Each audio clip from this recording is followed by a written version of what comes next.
अस्सलाम वालेकुम। उम्मीद आप सब खैरियत से होंगे और अपने जो आपका मॉड्यूल आ रहा है उसकी तैयारी कर रहे होंगे।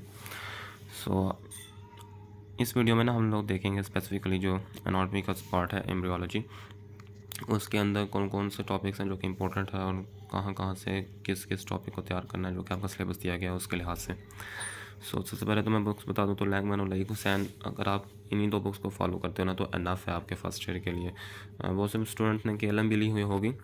उसके अंदर ये है कि थोड़ा एक्सटेंसिव लिखा हुआ है। हाँ, अगर आपने अच्छे कंसेप्ट बनाने हैं तो KLM भी यूज़ कर सकते हैं, लेकिन लईक हुसैन और लैंगमैन से इजीली कवर हो जाता है। और ज़्यादातर बच्चे ना लईक हुसैन को फॉलो करते हैं बिकॉज के जो आप क्वेश्चन आएंगे ना आप देखेंगे खुद कि लईक हुसैन से लिए जाते हैं ज़्यादातर। अभी बेशक ना भी आए लेकिन प्रॉफ के अंदर ना ज़्यादातर आपके लईक हुसैन से ले जाते हैं और अभी भी मैक्सिमम क्वेश्चन या जो MCQs होंगे वो लईक हुसैन से ही होंगे। अब हम लोग स्टार्ट करते हैं। पहले मैं लईक हुसैन का बताता हूँ कि कौन कौन से चैप्टर्स आपने करने हैं और उसमें से कौन कौन से टॉपिक्स हैं जो कि इम्पोर्टेंट हैं। यहाँ पर आपको नज़र आ रहा है कि चैप्टर नंबर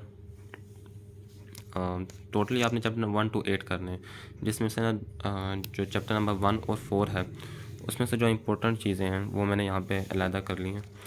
अगर आपके पास ज़्यादा टाइम नहीं है और आप एक एक चीज़ को नहीं देख सकते तो अगर आप ये भी कर लेंगे तो इनफ है, नहीं तो पढ़ना आपने सारा होता है। जो इंपॉर्टेंट टॉपिक्स होंगे वो हम आपको बता देंगे और उनको अच्छी तरह रट्टा लगा लेना है। रीड आप सारा करें, उसमें से कोई भी आपको इंपॉर्टेंट लाइन नज़र आती है उसको हाईलाइट कर लो। चैप्टर 1 से 4 तक ना मेनली जो है आपका माइटोसिस और मियोसिस। वैसे तो ज़्यादातर ये सवाल नहीं पूछा जाता माइटोसिस और मियोसिस का, लेकिन मुमकिन है कि बैड लक तो कहीं से भी आ सकती है। इसलिए आपने किसी भी तरह की अनहोनी से बचने के लिए टॉपिक्स को तैयार कर लेना। ज़्यादातर आपके FSC बेस्ड कंसेप्ट ही होंगे, कोई एक दो ही नई बातें होंगी। इसके बाद आगे हैं तो यूट्राइन और ओवेरियन साइकिल्स। वहाँ पर ना ज़्यादातर क्वेश्चन आते हैं वो कॉर्पस ल्यूटियम्स या कॉर्पियस एल्बिकेंस वगैरह के इस तरह डिफरेंस आ सकता है या उनके बारे में पूछा जा सकता है, या फिर जो यूट्राइन एंड ओवेरियन साइकिल्स हैं उनके बारे में पूछा जा सकता है। वो ना डिटेल से बताया हुआ है, मैंने ग्रुप के अंदर गाइडलाइन सेंड कर दी थी, उसके अंदर ही बताया गया। और वैसे अगर आप इन साइकिल्स को अच्छी तरह तैयार कर लेते हो ना तो चैप्टर 1 से 4 तक आपका तकरीबन हो जाता है। ठीक है, और इसके अलावा आपने वो क्वेश्चंस करने हैं जो कि आपके सिलेबस में मेंशन है, आपने हाईलाइट कर लेने। अब मेरे पास यहाँ पर बुक नहीं है, नहीं तो मैं आपको बता देता। आपने वो टॉपिक्स हाईलाइट कर लेने हैं जो आपके सिलेबस में मेंशन है एंड देन फिर उन्हीं को तैयार करना। और इसके अलावा चैप्टर नंबर 5 से चैप्टर 5 से ना आपका थोड़ा बहुत इंपॉर्टेंट टॉपिक स्टार्ट हो जाते हैं, जिसमें फॉर्मेशन ऑफ गैमीट्स आता है। फॉर्मेशन ऑफ गैमीट्स में दो ही टाइप्स हैं, स्पर्मेटोजेनेसिस और जेनेसिस, जो कि आपने पहले ही पढ़ी हुई होंगी, सिर्फ उनको रिवाइज कर लेना है। और इसके अंदर चंद एक नई बातें होंगी, जैसे प्राइमोर्डियल जेम सेल्स वगैरह आते हैं 4th वीक से, और एंडोडर्म सैक वगैरह, ये चंद एक नई बातें होंगी जिनको आपने हाईलाइट कर लेना है बुक के अंदर ही। अब स्पर्मेटोजेनेसिस में ना एक टॉपिक है स्पर्मियोजेनेसिस, ये बहुत इंपॉर्टेंट टॉपिक है। और अगर इस चैप्टर में से कोई क्वेश्चन उठाया जाता है ना तो ये स्पर्मियोजेनेसिस का उठाया जाता है कि स्पर्म जो आपके स्पर्मेटिड्स होते हैं उनसे स्पर्म कैसे बनते हैं, उनकी मोटिलिटी कैसे आती है या उनकी शेप कैसे चेंज होती है। इस वो तमाम इस टॉपिक के अंदर कवर हो जाएगा आपका। और लईक हुसैन ने भी अच्छा दिया हुआ है, अगर आप लैंगमैन से करना चाहते हैं टॉपिक तो लैंगमैन से भी कर सकते हैं, कोई भी रैंडम वीडियो देख लें और देन उसके बाद अब किसी बुक से इसे तैयार कर सकते हैं। इसके बाद आते हैं एबनॉर्मेलिटीज़। अच्छा, इस चैप्टर में ना आपको लईक हुसैन की ख़ास तौर पर बात कर रहा हूँ। चैप्टर के एंड में ना उसने कुछ एबनॉर्मेलिटीज़ दी होंगी, एबनॉर्मेलिटीज़ में उनके नेम्स होंगे, जैसे ओलिगोस्पर्मिया वगैरह हो गया या फिर एस्पर्मिया, इस तरह की एबनॉर्मेलिटीज़ के नेम्स होंगे। एक तो वो आपको नेम्स आने चाहिए और इसके अलावा उनकी काज या फिर उनकी थोड़ी डिस्क्रिप्शन या उसकी डेफिनेशन क्या है ये पता होनी चाहिए। और अगर ज़्यादा एक्सप्लेनेशन दी गई है तो तैयार करने की ज़रूरत नहीं है, बिकॉज कि ये MCQs में ही ज़्यादातर पूछा जाएगा। SCQs में आएगा ना तो उसमें भी अगर आप डेफिनेशन लिख दोगे ना तो आपका काम चल जाएगा, ऐसा कोई मसला नहीं है उसमें भी। ठीक है, ये क्लियर हो गया आपका चैप्टर 1 से 5 तक। और चैप्टर 1 से 5 तक ना इतना कोई ख़ास इंपॉर्टेंट भी नहीं है, यानी कि अगर आपको कोई क्वेश्चन आता है ना SCQs ख़ास तौर पर, इन चैप्टर में से बहुत मुश्किल है कि उठाए, क्योंकि आपके ये FSC बेस्ड कंसेप्ट है ना। जो चैप्टर 6 आता है ना फर्टिलाइजेशन, यहाँ से आगे मेन टॉपिक्स स्टार्ट होते हैं। चैप्टर नंबर 6 के अंदर मैं रैंडमली बता रहा हूँ कौन कौन से टॉपिक्स इंपॉर्टेंट हैं, यानी कि सीक्वेंस वाइज नहीं है, जिस तरह आपके चैप्टर में दिए गए होंगे तो आप उसी हिसाब से मार्किंग कर लेना। फर्टिलाइजेशन का टॉपिक बहुत ज़्यादा इंपॉर्टेंट है और इसके अंदर डिफरेंट टाइप्स ऑफ रिएक्शंस होते हैं, जैसे zonal reactions and cortical granular reaction, और आगे जाके जो ग्रैन्यूल्स वगैरह रिलीज़ होते हैं जब इसके अंदर सारी डिटेल दी गई है आपको बुक के अंदर। सो मैं यहाँ पर सिर्फ बता देता हूँ कि इंपॉर्टेंट कौन से हैं। सो आपने फर्टिलाइजेशन को अच्छी तरह से तैयार करना है, जितने भी उसके रिएक्शन के तैयार करने हैं, और डायग्राम अगर उसकी बनाई गई है बुक के अंदर दी गई होगी, सो आपने वो डायग्राम भी जैसे भी इरेगुलर सी प्रिपेयर कर लो, तो कोई ऐसा सच मसला नहीं है, लेकिन डायग्राम बनानी है ताकि एग्जामिनर के ऊपर एक अच्छा इंप्रेशन जाए और आपको अच्छे मार्क्स मिल सकें। सो इस चैप्टर का सबसे मोस्ट इंपॉर्टेंट टॉपिक मेरे नज़र ये फर्टिलाइजेशन ही है। इसके बाद आते हैं चेंजेस ऑफ फर्टिलाइजेशन। तो एक मतलब हमारा ये सवाल आ गया था चेंजेस ऑफ फर्टिलाइजेशन का ना असेसमेंट में। सो इस वजह से मैंने से यहाँ पे लिखवा दिया कि चेंजेस ऑफ आफ्टर फर्टिलाइजेशन ये फर्टिलाइजेशन के अंडर ही आ जाता है, लेकिन फिर भी आपने ये तैयार कर लेना है। इसके अलावा कैपेसिटेशन का एक शॉर्ट क्वेश्चन आया था हमारा कि व्हाट इज़ कैपेसिटेशन, या कैपेसिटेशन का बताएं। तो असल में जो स्पंज होते हैं ना, वो कैपेबिलिटी जब अटेन कर लेते हैं टू फर्टिलाइज तो उसे हम कैपेसिटेशन कहते हैं। उसके अंदर जितने भी प्रोसेसेस होते हैं वो आपकी बुक के अंदर लिखे हुए हैं, सो वहाँ से अच्छी तरह से देख लीजिएगा। इसके बाद टेक्निक्स ऑफ आर्टिफिशियल फर्टिलाइजेशन। अच्छा, ये टेक्निक्स ऑफ आर्टिफिशियल फर्टिलाइजेशन ना मुख्तलिफ बुक्स के अंदर बहुत एक्सटेंसिव लिखा हुआ है। सो आई थिंक मेरे पास नोट्स पड़े हुए होंगे जिसके अंदर सारी की सारी क्लिनिकल सिनेरियोस या क्लिनिकल एसोसिएटेड प्रॉब्लम्स दी गई हैं रिगार्डिंग एम्ब्रियोलॉजी। सो वो भी मैं आपको इंशाल्लाह सेंड कर दूंगा। उसके अंदर ना उन्होंने बहुत ही कंसाइज मैनर में लिखा हुआ है टेक्निक्स ऑफ आर्टिफिशियल फर्टिलाइजेशन। सो आपने वहाँ से तैयार कर लीजिएगा, या फिर अगर आपके पास बुक है, सो बुक से आपने सिर्फ और सिर्फ एक नेम पढ़ना है उसका, ठीक है, और नेम पढ़ने के बाद उसका थोड़ा सा प्रोसीजर पता होना चाहिए या फिर उसकी डेफिनेशन पता होनी चाहिए। सो इंशाल्लाह आर्टिफिशियल फर्टिलाइजेशन का टॉपिक कवर हो जाएगा। लेकिन इसमें से ना कभी कभार MCQ बन जाता है। SCQ भी एक मरतबा आया था, लेकिन ये SCQs के लिए इतना ज़्यादा इंपॉर्टेंट नहीं है जितना ज़्यादा MCQs के लिए इंपॉर्टेंट है। सो इसे आपने एज MCQ ही तैयार करें और इन नेम्स आपको पता हो, और इसके अलावा उसका थोड़ा सा प्रोसीजर मालूम होना चाहिए। इसके बाद हम लोग चलते हैं टूवर्ड्स चैप्टर नंबर 7 लईकोसैन से, जो कि चैप्टर नंबर 7 जो कि फर्स्ट वीक ऑफ डेवलपमेंट है। अच्छा, लईकोसैन में ना उसने बिल्कुल ही कंसाइज मैनर में लिखा हुआ है। अब मैं लईकोसैन को ना इसी वजह से प्रेफर करता हूँ क्योंकि उसके अंदर एक तो समझ आ जाती है बात जो लिखी होती है उसने, और इसके अलावा उसने मतलब कि बिल्कुल एक्सप्लेनेशन भी दी होती है और उसे कंसाइज मैनर में लिखा होता है, यानी जो पढ़ता है ना बच्चा उसे एट द स्पॉट याद हो जाता है, या फिर अगर वो दूसरी मरतबा रिवाइज करेगा ना तो उसे उसी टाइम याद हो जाएगा। इतनी मुश्किल नहीं लिखी हो, जिस तरह लैग मैन के अंदर बहुत एक्सटेंसिव करके लिखा हुआ और डिफिकल्ट वर्डिंग यूज़ की है। लईकोसैन में ऐसा नहीं है, उसने बिल्कुल सिंपल वर्डिंग यूज़ की है, और आपकी जो यूनिवर्सिटी है वो ज़्यादातर लईकोसैन से ही उठाती है क्वेश्चन को।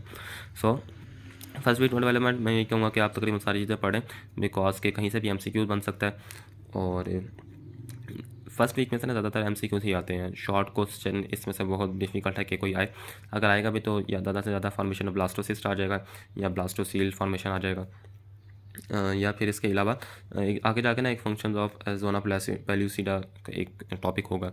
सो मैं आगे बता भी देता हूँ कौन कौन से टॉपिक्स इंपॉर्टेंट हैं। सो यहाँ पर आप फ़िलहाल ये नोट करें कि MCQs पॉइंट ऑफ व्यू से ये चैप्टर इंपॉर्टेंट है, और इसके अलावा आपने इसकी तकरीबन हर चीज़ ही तैयार करनी है, यानी कि तक आपको तकरीबन सारा पढ़ना है आपने इसको। और ना एक चीज़ यहाँ पे नोट डाउन ये करें कि एंड में ना आके जब आप दोबारा रिवाइज़ करने लगते हैं तो आपको तकरीबन सारी चीज़ें भूली हुई होती हैं, और उसके डेज़ वगैरह या उनमें जो कौन कौन से प्रोसेस हो रहे हैं। सो इसका एक आसान हल ये है ताकि वो चीज़ भूले ना। आसान हल मैं आपको बता रहा हूँ कि आपने एक तो अगर ख़ुद से टेबल बना सकते हैं या कहीं से आपको बनाया मिल जाए, एक तरफ आपने इवेंट्स लिखने और सामने उसके डेज लिखते जाने। इससे ये होगा कि एक तो आपको इवेंट की पूरी डिस्क्रिप्शन नहीं लिखनी, सिर्फ और सिर्फ आपने उसका डे लिखना है, यानी कि उसका इवेंट का नेम और उसके आगे डे, पूरी की पूरी इवेंट की डिस्क्रिप्शन ना लिखें। वो आप बुक से भी तैयार कर सकते हैं। सो इससे ये होगा कि ना जब आप दोबारा रिवाइज़ करने लगोगे ना तो आपको इतनी परेशानी नहीं होगी और आप इजीली उसे कवर कर भी लोगे, ठीक है। इसके अलावा यहाँ पर मैं ना चैप्टर नंबर 2 का भी बता देता हूँ, सॉरी चैप्टर नंबर वीक 2 जो कि चैप्टर नंबर 8 है लईकोसैन का। अब चैप्टर नंबर 8 में ना एक तो आपको इवेंट्स पता होने चाहिए जितने भी उसमें दिए गए हैं, और सीक्वेंस वाइज इवेंट्स पता होना चाहिए। वो इसी वक्त आपको पता चलेगा जब आप उसका एक टाइम टेबल सॉरी इसका एक शेड्यूल बनाओगे, यानी कि उसका एक टेबल बनाओगे, और उस टेबल के अंदर आपने जिस तरह मैंने बताया कि एक तरफ डिस्क्रिप्शन लिखोगे और एक तरफ आप उसके जो इवेंट्स हो रहे होंगे वो लिखोगे। सॉरी एक तरफ आप इवेंट्स लिखोगे, दूसरे उसके सामने डेज लिख दोगे, और डिस्क्रिप्शन बेशक ना लिखो, मैं इस तरह से कहा था डिस्क्रिप्शन नहीं लिखनी, एक तरफ इवेंट एक तरफ डेज और एक सीक्वेंस में उसे बना देना, ठीक है। इवेंट्स होने चाहिए इन द सीक्वेंस, बिकॉज अगर आप सीक्वेंस में नहीं करोगे ना तो इन द एंड आपको कुछ भी रिटेन नहीं रहेगा, कुछ भी याद नहीं रहेगा। अच्छा, अब इवेंट्स के बाद कुछ टॉपिक्स ना उसके अंदर स्पेसिफिकली इंपॉर्टेंट है, जैसे आपको पता होना चाहिए प्राइमरी ऑक्साइड क्या होता है, सेकेंडरी ऑक्साइड क्या होता है। आगे इसके अलावा एक टॉपिक आएगा फॉर्मेशन ऑफ द या डिफ्रेंसिएशन ऑफ द ट्रोफोब्लास्ट। सो वो टॉपिक्स में ना आगे आपको बता भी दूंगा, लेकिन हाँ जो इम्पोर्टेंट टॉपिक्स बताऊंगा ना वो फॉर द जो इम्पोर्टेंट टॉपिक्स बताऊंगा वो होंगे मेनली फॉर द एमसीक्यूज़।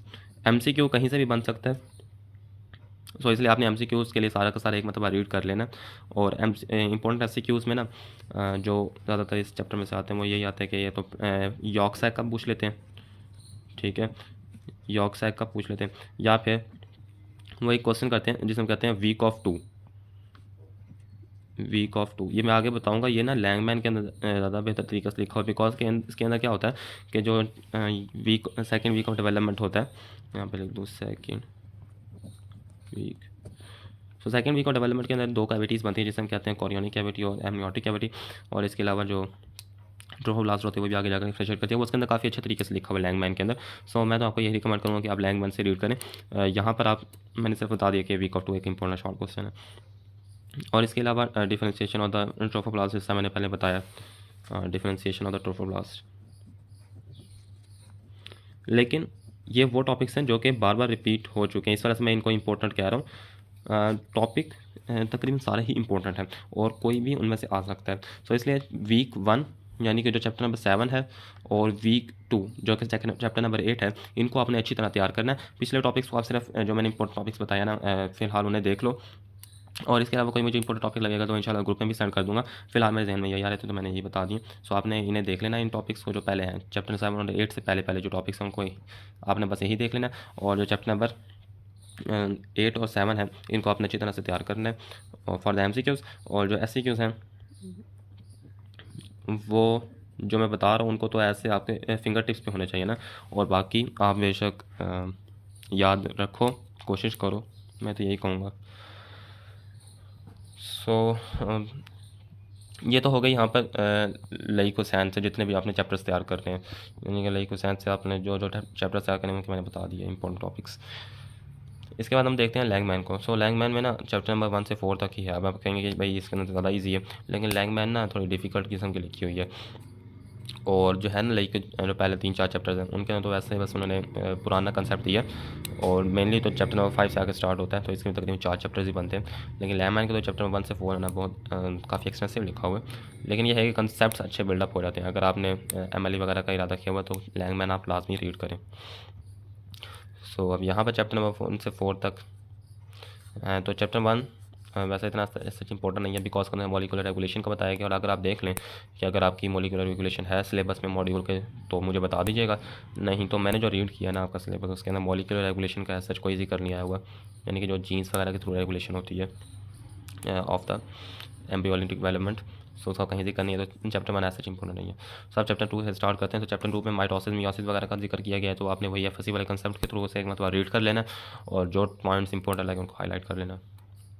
बाकी इसके अलावा एबनॉर्मेलिटीज़ आपने जो मेंशन की गई ना आपके सिलेबस में, जैसे क्लाइनफेल्टर सिंड्रोम, टर्नर सिंड्रोम वगैरह, वो ज़्यादातर इसमें दी गई होंगी, बिकॉज के माइटोसिस मियोसिस के अंदर डिस्टिंक्शंस वगैरह जो होते हैं, सो उसी के थ्रू वो सिंड्रोम्स वगैरह डेवलप होते हैं। सो आपने वो एबनॉर्मेलिटीज़ लाजमी कर लेनी है जो कि आपके सिलेबस में दी गई हैं। आप सिलेबस तो आप देख ही सकते हो यार अपना, सो उसके अंदर वहाँ से देख लेना। अब चैप्टर 3 और 4 इसके अंदर फर्स्ट वीक और सेकेंड वीक डेवलपमेंट जैसे चैप्टर नंबर 7 और 8 था, तो इसके अंदर चैप्टर 3 और 4 है। सो मैं तो आपको यही कहूँगा कि रीड आपको सारा ही करना पड़ेगा, बिकॉज के कोई भी टॉपिक ऐसा नहीं है जो कि अनइम्पोर्टेंट हो।